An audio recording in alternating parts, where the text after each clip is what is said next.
Hey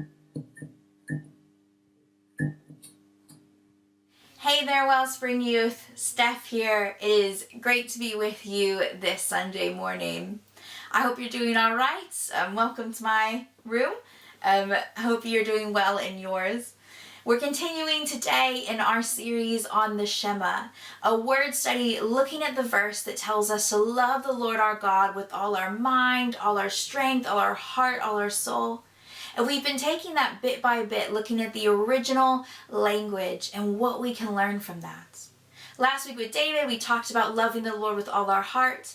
And this week we're looking at loving the Lord with all our soul. What does that mean? What even is soul? We're going to take a look at that and how that applies to our lives today. But first, take a look at the link in the description. Click the link, go to the Bible Project video, and once you've watched it, come back here and we'll talk about it more. Welcome back. I hope you enjoyed the video. I love the word that the Bible Project explores, nephesh. And it doesn't mean what we think of when we think of soul, some kind of ghost, or maybe you think of the soul stone from the Infinity Gauntlets. It means our whole being. And so when we're called to love the Lord our God with all of our nephesh, all of ourselves, that can be hard to kind of understand. But let me ask you this. If someone came to you and said, you could end the lockdown today, if you gave it your all, you could be free to go to school or meet with friends, have a Nando's, have a kickabout. Would you do it? I know I would, because everything in me wants to end this lockdown. So I would give all my time, all my effort. It would become priority number one. I'm sure you feel the same way. That is giving your all, making something a priority so much so that you are desperate to see it happen, and so you give it all that you have. You make choices about your time and about your focus and your energy, and you point it all towards this one thing. God gave us His all, His whole being through Jesus Christ, God incarnate. And the great thing about Jesus is that we see Him experience everything in human life.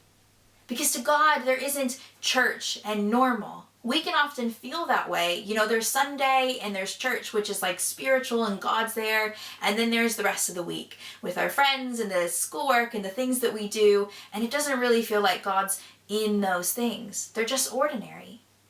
But in God's eyes, it is all covered by Him, and He wants to be involved in all of it. So when we think about giving all of ourselves to God, I wonder if there's an area that comes to mind that we don't feel like God is really in. Is there somewhere that you would like to invite God into and know Him even in the most ordinary of circumstances? If we invite God in, we will see Him in all that we do. And like Jesus was, we can be completely devoted to God.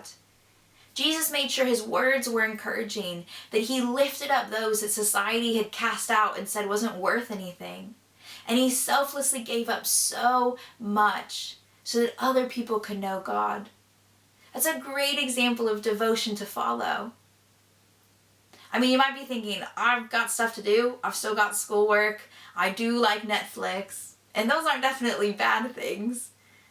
But what we can do is, in moments where we have a choice to make a decision on what's priority, we can choose to devote our time and our focus and our energy to God, to talking to Him, to talking to other people about Him when the opportunity comes up, to spending time listening to worship music while we study or reading the Bible. And when we don't understand something, not just brushing it off, but putting effort into it and saying, okay, what does this mean? Maybe asking your mom or dad, or speaking to one of the youth team the next time you connect with us.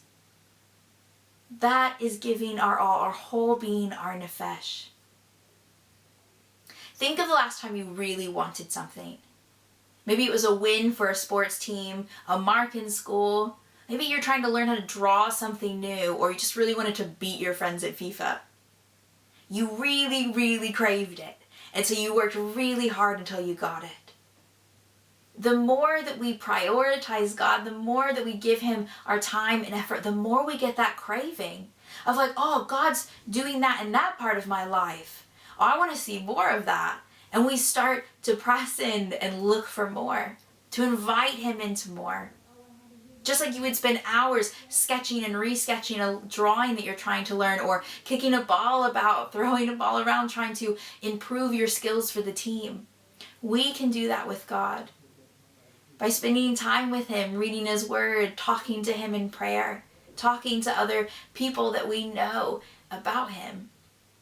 And the easiest thing to do is just start with a prayer, inviting him in. God, be a priority in my life. I want to know how to give you more time and effort. And when you do this, you will want to spend more time with him. And not only that, but this relationship with God will become more than just something you know exists, but something that is really yours. So let's invite God in today to all areas of our life and give him our nefesh, our all, our whole being.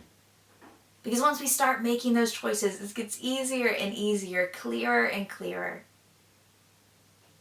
So let's try to do that together this week. Invite God in. Make him a priority. Make those little choices to get closer to him. That's it. I hope you guys have a great week this week, and I'll see you Friday at UV.